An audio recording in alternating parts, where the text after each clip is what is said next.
Whoa, Food Service Power Plan Network. Hi, everybody. It's really great to see you again. There's so much enthusiasm thanks to Stephanie and MAFSI and Zumba and Crave and Kamal and everybody that have promoted tonight's conversation with the amazing Stephanie Perry, who I've known for quite a while through our time on the MAFSI board back in the day. It's our first time doing one of these conversations live in maybe 8 months or so. And it is so good to be back. I will tell you real quick, I think we're doing them live again. My buddy Mike has really encouraged me to lean into that, which I love. And of course, these live conversations are one of my favorite things on the planet. Side note, and also Josh, who I work with at Kalma, he and I have been talking about ways to engage more and do more of this because it's just such a happy place. So Josh, thanks for believing in this, making it happen. A couple other thanks as we get going. The team at Zumba, Maureen and Dave and Joe and Nick and everybody, you are amazing. Thank you for believing in these conversations and helping just encourage me and our community and being a part of them to bring this positive mindset messaging and storytelling to the industry. And then, of course, Chelsea and Kelsey and Eric and the whole team at Crave, who built the website and helped make all this stuff happen and the podcast, and just an abundance of love to them. All of these conversations, by the way, are housed on our website, fsfranksampowerplant.com. Go check them out. We're at like 115 or so. So that makes Stephanie around 116, which is like the perfect number for tonight. I can't wait. Look at the love. Kevin Coachman's in the house. Kevin, who of course started KCL, his dad and his whole crew, and then recently sold to Auto Quotes. Kevin, hi. Looking forward to tonight. I'm looking forward to tonight, and I'm really glad you're here. Side note, I forgot to call you. I'm coming to Orlando tomorrow. We should connect on that. Okay, everybody, listen, remember, we get to tell stories and we get to talk journey, and Stephanie's in a wickedly cool role leading multiple teams at Permul. Stephanie, I hope I got that right. I probably butchered it. And then MAFSI, of course, the Association for Our Industry's Reps, where Stephanie and I met years ago. And so she's got a lot of insights and wisdom and a lot of story behind where she is today. She didn't just step into the industry last year and today gets to lead these teams and all the various roles that she has. So I would encourage you to grab a pen and I would grab a piece of paper and maybe make some notes, because there is always parts of everyone's story that we tell and ways we connect that are relevant to our journey. There will be challenges that Stephanie overcame that might be relevant to you, things she tried or risks she took or people she kind of leaned into to level up from that you might need to try in your world for your personal and professional growth. So take some notes. Allison's here. Allison, hi. Love seeing you. Hi, Katina. I'm glad that you're here. I love it. Listen, quick reminder, these are live. I see someone walking my front door. If the dog starts barking, we're just going to go through it. It's going to be wonderful. And let's go bring on my friend, Stephanie Perry. Stephanie! Hello. How are you? Hi, I'm great. How are you? I'm excited to be here. That was a great little tee up. So yeah, this is going to be fun. I think we're going to have a blast. And I remember meeting you. I think I joined the board of MAFSI maybe 2015. And I think you were on the board at that point. Yes? I believe so. Yes, I was counting back the other day too. And I got to 2016. So I think it was around that time. So, right around there where we met. And I don't know if Chris Jeans was present at the time. I feel like he was right when I came on the board. And some of our, Tom was on the board, Mitchell, of course, and so many of our Canadian friends were just so kind and welcoming to me as I was stepping into this world that was so unfamiliar and so uncomfortable. And I had so many insecurities, and were just amazing. And all of you remain amazing people, incredible leaders, and great friends. So I'm really glad that you could join us. Happy to be here. Okay, so let's start just some story.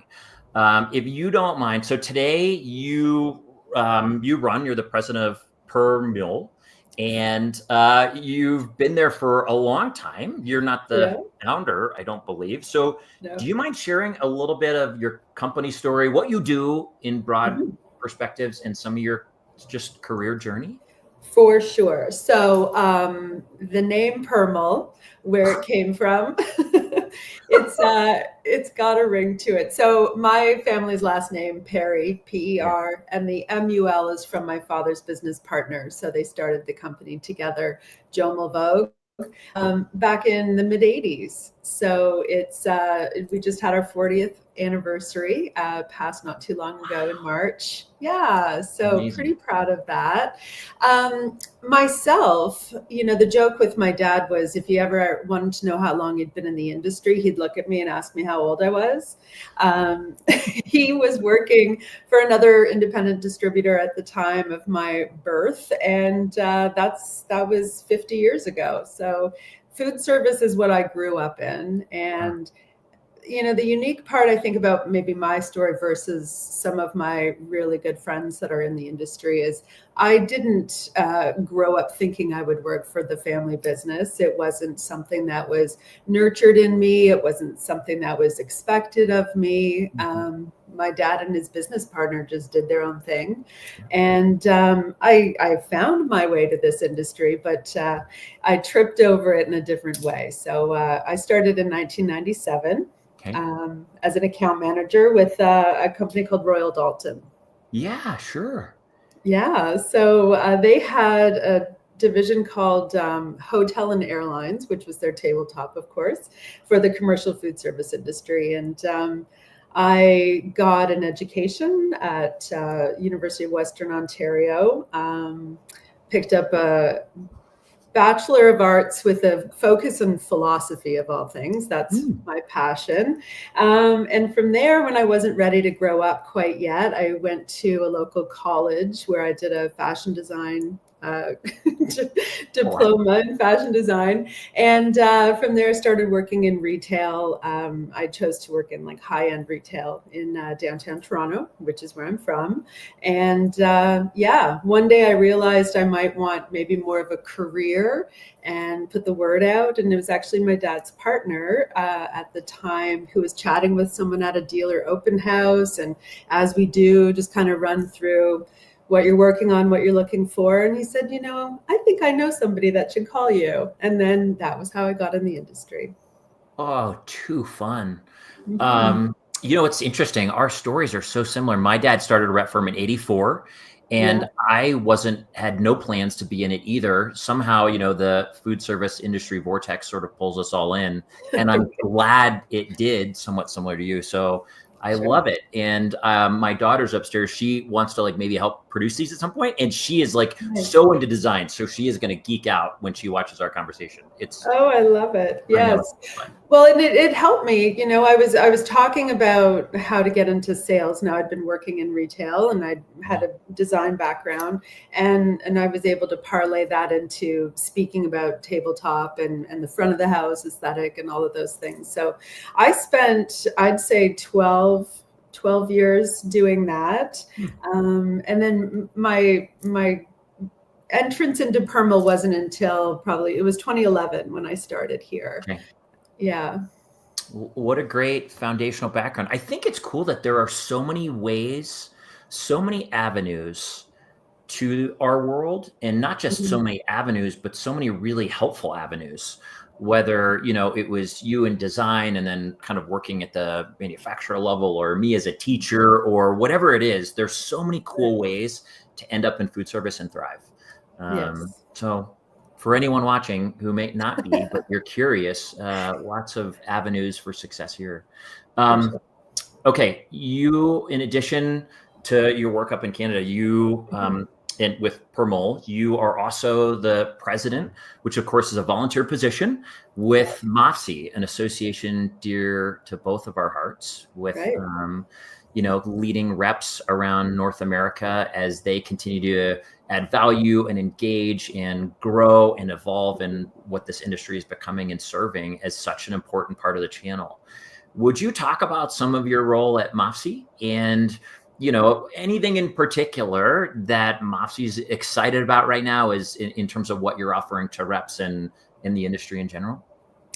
Yeah, absolutely. So I started my term as president at NAFA back in January, February. So new for me. I was a little nervous when I started this role, not knowing what kind of economic turmoil was going on on and going to be expected of me. Of course, there's always, buckle your seatbelt when you get into a position like this. And my good friends that have been in this position have weathered some immense storms, and they did an incredible job. So I was a little trepidatious when this all started, but it's been going extremely well. I get to spend a lot of time with Allison and just listening to her mind work and the history she knows about this industry and all of the many reps that make it up, make the industry.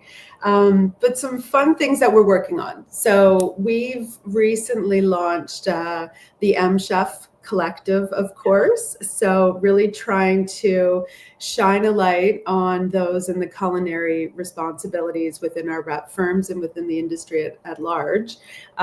It's a collective that we encourage all of the culinary professionals to join. And then if they'd like to accelerate through the program, there is an opportunity to earn certain star levels by proving your talents, your experience, your engagement in the industry. So that's super fun. We've chatted about it for a while, and it has officially launched. Cool. Yeah. So the other thing we've got going on, I'd say, is really focusing on the FS 101 and the pantry of knowledge that we have available that keeps growing.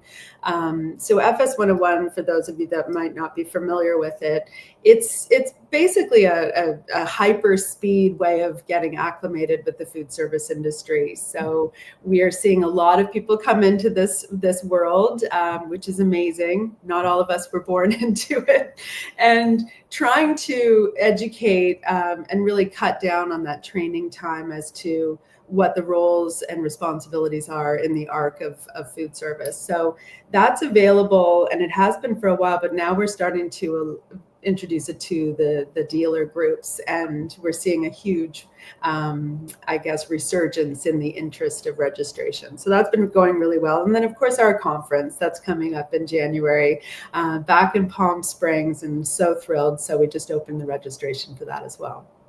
I love it. So many things. Okay, let me ask you this. MChef, it's for any chef, culinary professional who is in a rep organization or beyond that?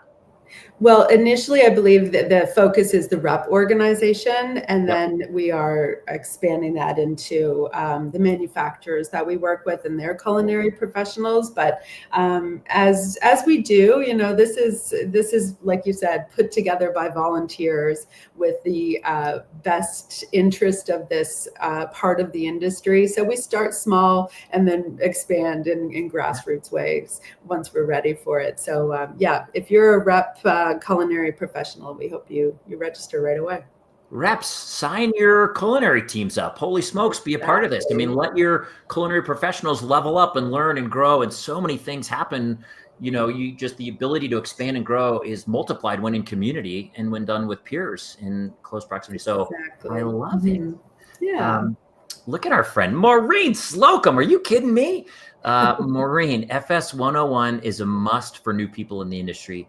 Totally agree. I remember, I think maybe we started when I was on the board, or I've seen different walkthroughs of it in my current role. And there are so many new people. We talk about training all the time internally at our organization because there's so many new folks that, they're just learning the basics. They're coming in from different places, and it's wonderful. I know it's a huge initiative for MAFSI. I know Steve and NAFM, it's been a huge initiative for them and a growth goal, bringing young people, new people into the industry. So absolutely, FS 101, go sign up, and it walks you through kind of like just all these real life scenarios. What would you do in this situation? And who's the person you talk with is in this particular scenario? I think there was like Pizza Town or something, as I recall.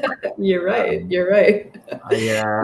And like anything else, we have aspirations of it growing, and we talk about whether there's a second level available. What we did with the POK was allow for an expanded platform of what kind of knowledge people might need. So not necessarily focused in food service. It will allow you access to business skills, email skills, different ways of improving yourself as a sales professional in general. And these are really good ways of offering continued training for your employees and for your teammates. So we're finding a lot of value in that as well. I'm glad you put so much effort into creating this for the industry. Look at our buddy. Hey, Steve. I highly recommend FS 101 to anyone that is newer to the industry. It's excellent, very informative. Steve, thanks for sharing that. I'm glad it was helpful for you. Okay, so Stephanie, here's the next question. Yes. You're leading a team at Permul up in Canada. You're helping lead MAFSI. You're a mom, and you've got a husband, Christian, who I've met along the way. And you have all of these roles, which you do quite successfully from anyone I talk to and watching you as you do what you do in the industry. I think my question is, how do you do it? There's people looking at their world thinking, I don't know how I navigate one particular role, whether it's leadership or not, in what they do, and life might feel chaotic or what it is. And so there's certainly skills involved and things learned along the way on how you navigate leadership roles amongst all these different places in your world. So any skills or tools or ideas on how you're doing it? Well, it depends on the day, right? I laughed with with Neil earlier, and I said, "Oh my God, I don't want to be lying on camera and tell everybody it's easy, because life is intense and it doesn't always flow very well." But some of the skills I would say, or maybe not skills, but how I approach this is really just surrounding myself with people that I trust, people that I know I can rely on, and know that they'll show up for me. And in turn, I do that for other people as often as I can. I can't get to Vancouver. I can't get to Halifax, but I can certainly engage in that territory in that region through people that I work closely with that, are part of my team. And they help us all be successful and offer their influence and work together. So, having a family is a juggle, having a business is a juggle, but I have people that are willing to help me. And, as I mentioned, whenever I can give back, that's really my attitude as well. I think that's a beautiful full circle moment, because there are so many conversations we've had, and not that this isn't the spirit that anyone that we've talked with would convey or has conveyed, but there's so many people that talk about the teams around them that make them better. They hire great, they surround themselves with good people. We're the sum of the 5 people we spend the most time with, and they live that. But the idea that you're recognizing, and I make sure that I give back in return what all of these people help give to you as you're running these places, I think is really beautiful. And it helps encourage anyone to be like, heck yeah, I'm on Stephanie's team, and I'm going to support, and I'm going to give, and I'll be curious in my role to build whatever we're building together, because I know she's going to look after me when the time comes. I think that's beautiful, Stephanie. Well, I definitely try. Some other things, I keep a very open mind. I ask a lot of questions. I allow myself to be creative. I think a lot. I have a long commute to work. And I'll tell you, my son actually came to the office with me today. He earned his first paycheck from the family business, which was kind of fun. At 15, he was picking and packing in our warehouse. And it was kind of cool. But as I was pulling into the driveway, he goes, I can't believe how far you have to drive to go to work. But it's a contemplative time for me. I quite enjoy it. I have great conversations on the phone with people that I enjoy connecting with, and I think a lot about new ways of doing things and challenges I want to give myself, and vent about things that frustrate me, and do all of those things. So yeah. I love that you have that time. Our buddy Nick Slocum. Hi, buddy. It's good to see you. Randy, thanks for joining us. That's really fun. Mike Klosterman, God bless it. Holy smokes. 2 of the best there. There is, talk about 3. Mike, you are a fan favorite and hero. Dan Farmer, sorry you're late. No apologies, buddy. We're glad you can make it. It's probably dinner time or past where you are. So we're glad you could join us. I've been listening to, randomly to podcasts, or I often listen to podcasts, but a theme amongst podcasts I've listened to recently is people who are giving everything they have to their work. And perhaps there's seasons where people are working hours that aren't healthy. Actually, one of them was a conversation today with a candidate for one of our roles. And he was talking about when he was a chef in the kitchen, working 80 hours a week, leaving the house at 5:30, coming home at 10. I was listening to a Huberman podcast the other day when he was talking about, he was teaching early on 80 hours a week. We have to, there are so many folks who I don't believe have invested in really understanding what resets them and how they recharge or how they rest. I'm looking at a bookshelf behind you, and I don't know if that's one of your things, though it's a beautiful bookshelf, side note. But they don't necessarily know how to, and even if they know, they might not create the boundaries and the space to take care of themselves. So in your world, what are a few things that you have and you do that are really going to sort of fill your cup back up? Great question. I would say I spend a lot of time going on long walks, honestly, in, I'll say in nature. I've got 2 children that are very active in their choice of sport, annoyingly far away from my home. So I end up driving a lot again. But when I get to where I'm getting to, it's usually out in nature, which is quite lovely. So I spend a lot of time there.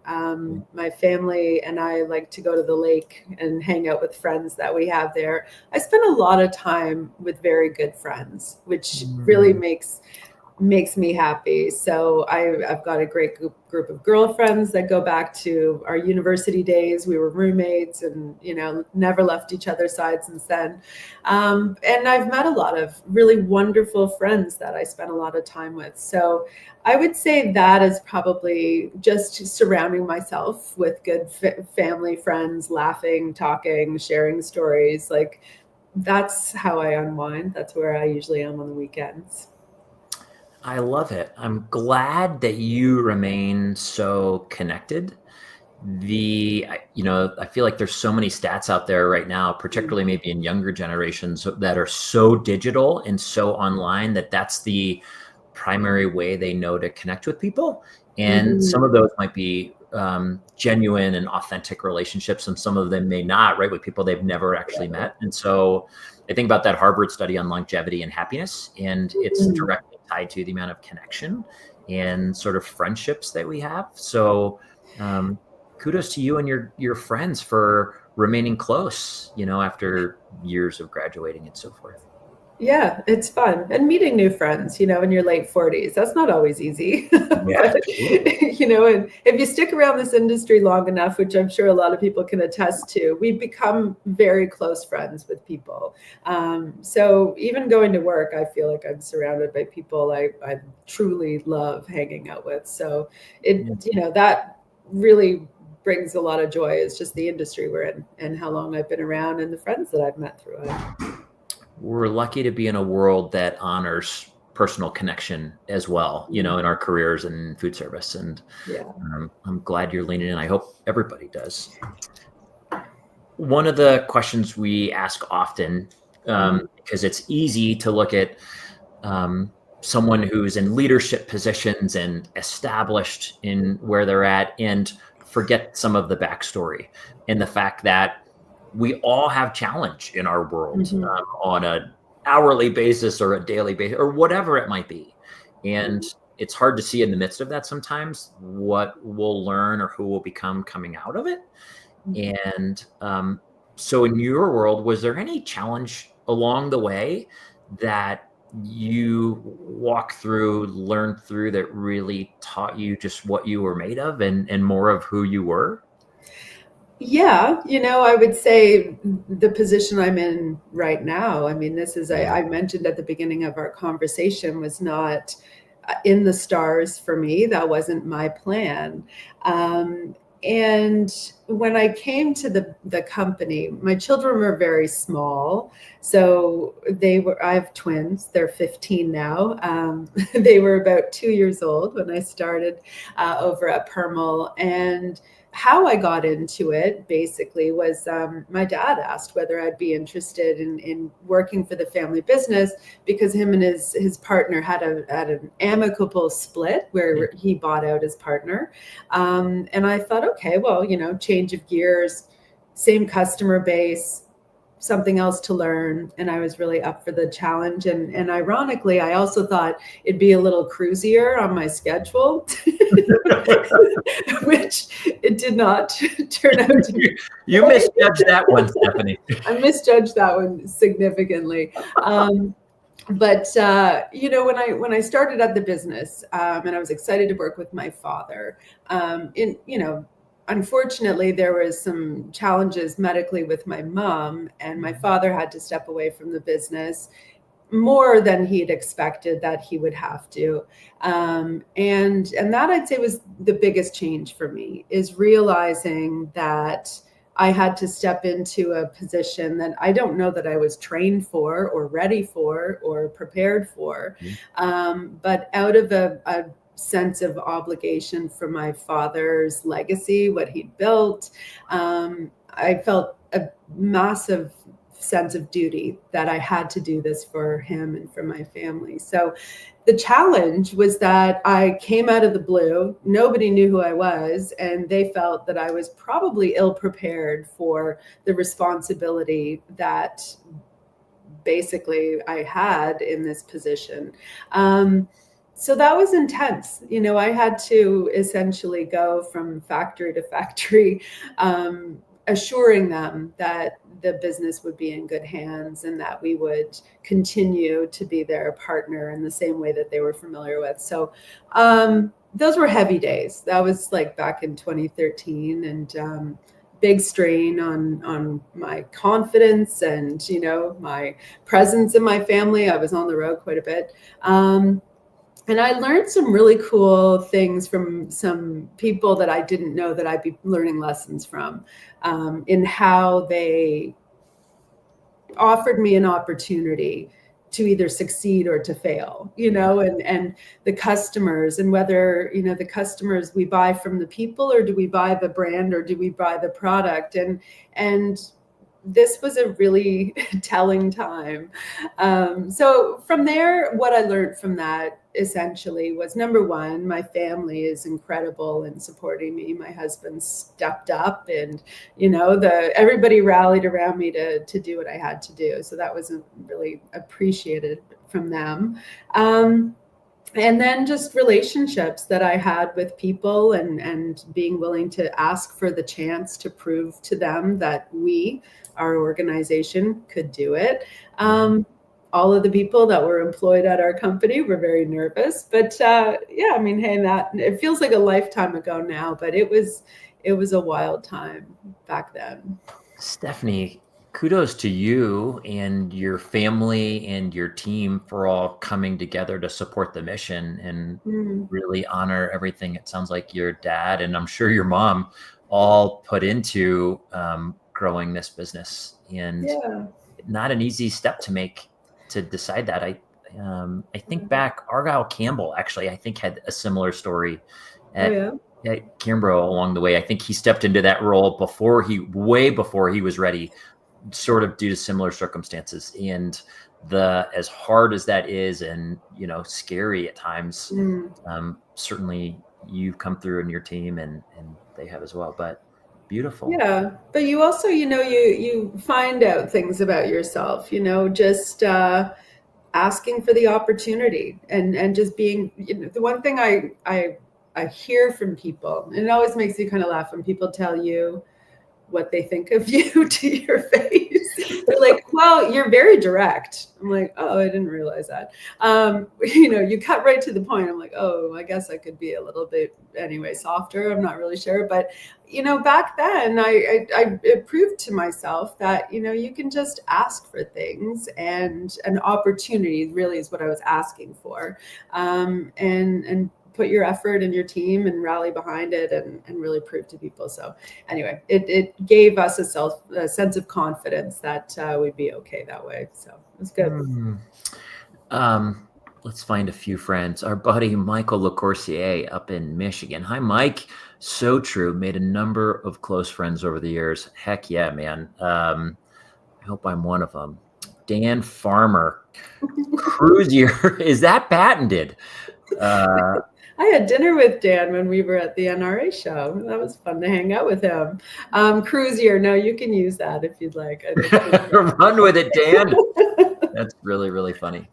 You've talked about your dad and certainly other people who have supported you as you've gone and just been willing to ask for opportunities or whatever it might be. And certainly our community is one of, we talk about connecting and this idea of mentorship and leveling up and not being afraid to go ask the question for the opportunity. Hey, I'd love to learn from you, or I appreciate how you do this, or whatever it might be. Yeah. Is that something that you've been proactive with in your life? And I don't know, anyone in particular that really supported you along the way?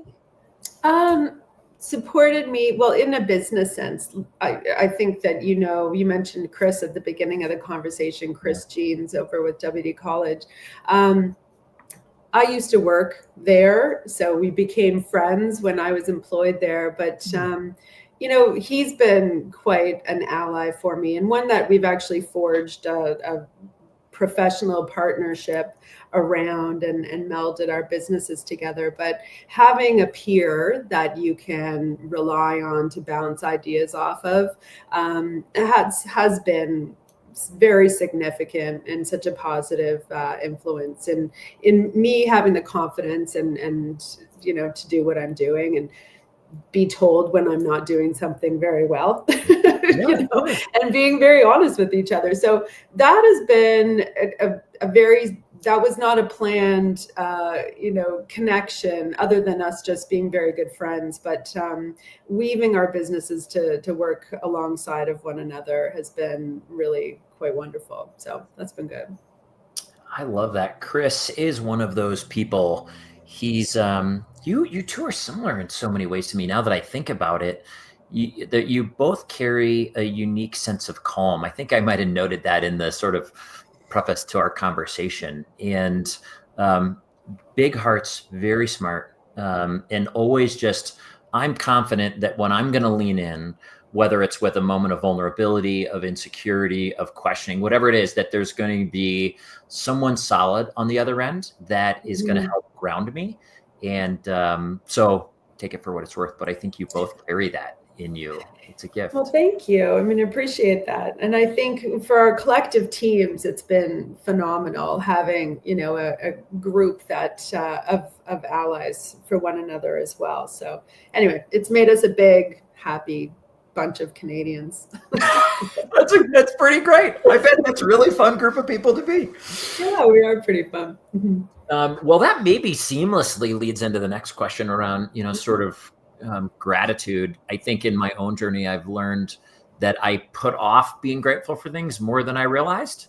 And as opposed to experiencing a level of gratitude for just right now. So in your world, and maybe there's a few, but anything in particular at this moment in your life that you find yourself particularly grateful for? Grateful for, I mean, it's a broad one. I'll say health and family. Really, I'm at that age where I'm starting to see things that are challenging for people and the stress it causes on people. And I come home and I can rely on those things in my family, and it makes me feel really incredible and fortunate. I joked when you and I started this conversation, I don't get in my feelings very well. I don't articulate how I feel about certain things, and I wish I could do it better. But, I have to remind myself to say the thanks that I feel. And I'm getting better at it. But, on my long drives, I'm often thinking about how much, like I said, I appreciate my family, my friends, and the health that they have. So it means a lot. I love it. Well, speaking of, getting into feelings, you're doing wonderful, just for what it's worth. I know we talk about feelings a lot here. Neil Inverso, you got to be kidding me. They are Canadians. Of course they are calm. I didn't know that. Maybe it's in the water. I don't know. We have fluoride. They have calm or something. But two amazing people. I agree. Yeah. I agree, buddy. Okay, we're getting to some quick hits. fun moments. Behind you are a stack of books. I don't know that one is on that bookshelf, but any books anything that changed your life or anything you're reading right now that you're like, holy smokes, this is one I can't put down and everyone should go grab. They're not that deep. Do they have to be like really Nope. intense? Okay. So what I'm currently reading is Taylor Jenkins Reid. She's an author, super casual, like light reading, but they made a movie called Daisy Jones and the Six. I don't know if anybody saw that, or maybe it's a show. But that was her book that they adapted. And then she wrote Carrie Soto is Back. And then I'm reading Malibu's Burning or something. Anyway, but it's all connected. It reminds me of when I was a kid and I used to read like every Sweet Valley High. So it's this world where they're all connected, which I love. Anything that's a little deeper, I actually love audiobooks. Yeah. And when I go on walks, that's what I'm listening to, are more of the factual. And I read that one called Breathe, or it's either Breathe or Breath. That was awesome. James Nestor, I think. Yes, exactly. So that was awesome. Enjoyed it. I'm going back a couple of years, but I really did truly love that book called Black, White, and the Gray. It's a chef. They opened the restaurant called The Gray in Savannah, Georgia. And it's the story of her and her business partner and how they became partners and the restaurant that they opened. And it was just a beautiful book with a lot of like tragedy in it. And it was just like their real life of creating this restaurant together. So I loved that, but that was an audiobook. So I can't lie and tell you that I read it. No, it works for me. It totally works for me. I did Breathe twice on Audible. That book rocked my world. And I got introduced to that from our buddy Harrison Kavanaugh, who's maybe he's watching, he's in the community. And the amount of change I've made in my life based on that book has been so significant. And so totally worth the read, whether it's, taping your mouth at night to breathe through your nose, or when I'm on the bike or I'm running, trying to breathe through my nose, or, navigating sleeping stuff, like all these things, like, I don't know, fascinating. Love it. Yeah, love it. It was really cool. I enjoyed it a lot. Mm-hmm. So, but the rest of those books, I mean, we've gotten through all of them, but it's just a lot of like Tom Robbins and fun little reads up there. Mm-hmm. I love it. For me, I'm like morning is when I'll read some pages of like a nonfiction, and then nighttime it's like a fiction. It's just a no-brainer. Let me get lost in something to sort of quiet down, and it's a gift. Tom Mitchell is in the house. You fill all those roles great. I love it, Tom. Oh, that's sweet. Thanks, Tom. Simon. Hi, Simon. Steph and her dad are both Cal legends. What is the best business advice Tom gave you? Tom's your dad? Tom is my dad. Yes, he is. Simon and I have known each other forever. So Simon, he was like a rep with Garland when I was first getting in the industry. And I think we looked after the same dealers. So we'd run into each other all the time. So fun. Yeah, we've all grown up together, which is kind of cool. What's the best advice my dad gave me? Oh my God. I don't know that he's like filled with wisdom. He certainly is filled with action. Like I watch my dad. I see what he does. I see how he does it. And a lot of it is just get out there and get the job done. And like I said, if you want something, just do the work. It's not out of your reach if you do the work. And I think that's where I got my work ethic from, and the motivation. I see him put his mind to things and accomplish them, and it's inspiring. I love that, Stephanie. You think about so many people, we talk even here about like dreaming big or like, having great plans, but if you don't take action, it's all for nothing. And so I love those people that are just like, I'm just going to move and I'm going to take action, and we're going to start moving this mountain, whether I even know what direction we're going yet or not. I know that we've got to start moving, and we'll figure it out along the way. Those people are really inspiring. Kevin, love the Gray. Very unusual menu, delicious food, really fun. Okay. Is there a quote that you love? Anything that's stuck with you for a period of time? First of all, like I can remember spec sheets and stats. I can't remember quotes or movie lines or anything like that. So my joke was that my favorite quote's the one that got me the order. So there you go. I know. For a second, I thought that's where you were going. It's like, oh, I asked the wrong question. I should have been more clear. Not quote, like, what you're putting together every day. That's really funny. Yeah, that's well done. Yeah. I wish I could remember things like that. There's no song lyrics. There's no like actors' names. There's none of that. But I can tell you like how many BTUs are in it. Like, it matters to a lot of people. That's what they need. They don't need the motivational quote. They just need the BTUs, which is great. How about advice? Anything along the way that someone said to you that you're like, yeah, that's something that stuck with me and changed my paradigm or my way of seeing the world? I'm an observer. That's where I get my inspiration from, frankly. I surround myself with people who motivate me. I surround myself with people that are doing really amazing things that I get to learn from. Being on the MAFSI board is, it's a lot of why I'm there is I'm quietly being mentored by people that I have a lot of respect for, and I'm learning every day from my peers and hopefully exchanging a little bit of that back. So, the advice would really just be to get yourself out there and surround yourself with people that you are, I'd say, inspired by and want to learn from. And that will probably take you to where you need to be. Agreed. I'm sure everything you're picking up that you're observing, it's reciprocal. And I know everyone feels it from you too and is receiving that as well. How about this last question? There isn't a person I've met who doesn't say they want to be successful.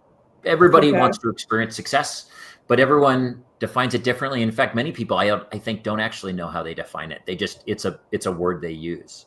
Mm-hmm. What does success look like to you, Stephanie? I should have probably rehearsed this because I know you teed this up for me and I didn't. I would say just happiness. Happiness is success to me. Life can get real bumpy. And if you can navigate through to a place where you're feeling good and you're happy and you can have a laugh about something, that feels successful to me. I joked that I can be pretty direct, but I also think I have a really good sense of humor and I like to have fun and I like to have a laugh, and that makes me feel like things are going in the right direction. I think that's a beautiful answer and one of the healthiest that I've heard along the way. And I know you're fun and funny for whether it's me having witnessed or some other people sharing some thoughts. Steve, hi, Steve. Great to see you. I'm glad you're here. Excuse me. Our friend Allison, great job. Love this so much. Lucky to work with you both. And Steph, Brian Wood. Hi, Brian. Brian was one of our first interviews so long ago. Tom and Stephanie are amazing people. Stephanie, you are an ideal ambassador for Canadian food service. We're all so proud of your accomplishments. My daughter still remembers her conversation with you in Milan. She looks up to you. As an aside, how many rounds has Tom played to date? I assume that's golf. Are we talking golf? Yeah, we're talking golf. Yes. He always, I think, I don't know if he still does, but he used to like to get to 100 rounds. Now we're in Canada, so like the season's not huge. Hard. So he would be pretty proud when he hit that number. But yes, he quite enjoys his golf buddies and the rounds that they get into together. And thank you, Brian, for those lovely words. Now, Brian's daughter impressed me. She was, I believe, I can't remember the brand, but she was in merchandising, maybe with like Chanel.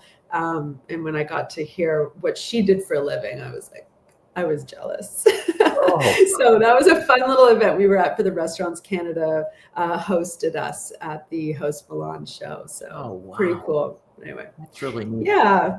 Brian, speaking of good to do. Yeah, Brian, speaking of golf, when we interviewed you, you were working on your golf game and getting that swing back. And then maybe a year later, I had a video from you swinging that golf club. I hope you are still out there swinging, and it remains a goal of mine for us to head to a Top Golf or play some golf together at some point, my friend. Dan, got my first dose of Stephanie, and I'm ready for my next already. Let's get after it, MAFSI. I love it, Dan. Dean LeBay, what's your aha moment that changed your thinking in this industry? Good question, Dean. Yeah, now I gotta think. I know. It's funny. When I was very young, and I'm going back to a story of me being with my dad, we were actually going to check out some universities, and he took me.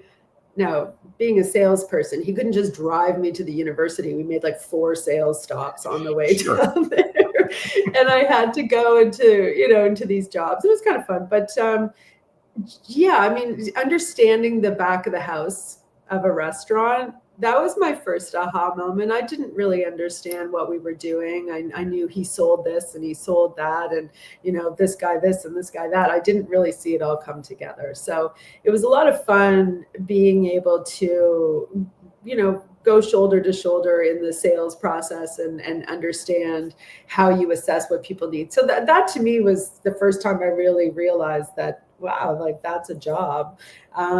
And I mentioned bringing my son to work today. So we had a demo with a client today, and he got to listen in on how we do it. And he's like, I didn't realize you could talk about pizza for a whole hour. I'm like, yes, you can, because you can cook it many different ways. So we had a lot of fun, and being able to share some of that knowledge and that inspiration with my kid was a lot of fun today. I love that. Maureen, bravo. Happiness is success. Thank you, Stephanie and Jason. Maureen, you exude it, my friend, and love seeing your happiness and your success. Brian, she is now in the company, and she hopes to follow in your footsteps. I'm working on my game. Tune into the Canadian Open this weekend. You may see me. I sure hope. That would be amazing, Brian. I love it. Enjoy hearing about your path and journey, and your take on happiness and success is just so true. Thank you. That is really fun. Stephanie, I've got one more little thing for you. It's my favorite part of our conversations. And as someone who's working on feeling the feelings, just this is going to be an exercise. We're jumping into the deep end in feelings right now. Okay. So we do something at the end of each of these conversations called encouraging words, where we share just some words from some of your industry friends or people that you work with who say, here's what Stephanie has meant to me, or why I'm amazed by her, whatever it is. And so here's a few of them. Our buddy Neil Inverso, who made it tonight. What an honor it has been to work alongside Stephanie on the executive committee of MAFSI. I should state Neil was, I think, the previous president of MAFSI right before you. Is that right? Yes. And, yes. And one of our great friends. To work on the executive committee of MAFSI and to have her as my successor, our organization could not be in better hands. There is something about our friends across the border that is special. I love our Canadian friends. And no matter what's going on in the world, I stand behind all of you. Stephanie, I know you will lead our organization with honor and dignity, and I can't wait to see what the next 2 years bring. That's really fun. That's very sweet. Thank you, Neil. Someone who works with you, Janet Magno. Janet Magno. Yeah. Okay. I love it, Janet. I've had the pleasure of knowing Stephanie for many years and the honor of working with her for these past 4. Stephanie is smart, she is strategic, and she is an inspiration to her team. She's compassionate and kind, but also very funny with a sharp sense of humor. There we go. We're teeing back up on that. I have learned a lot from Stephanie, and I continue to learn from her.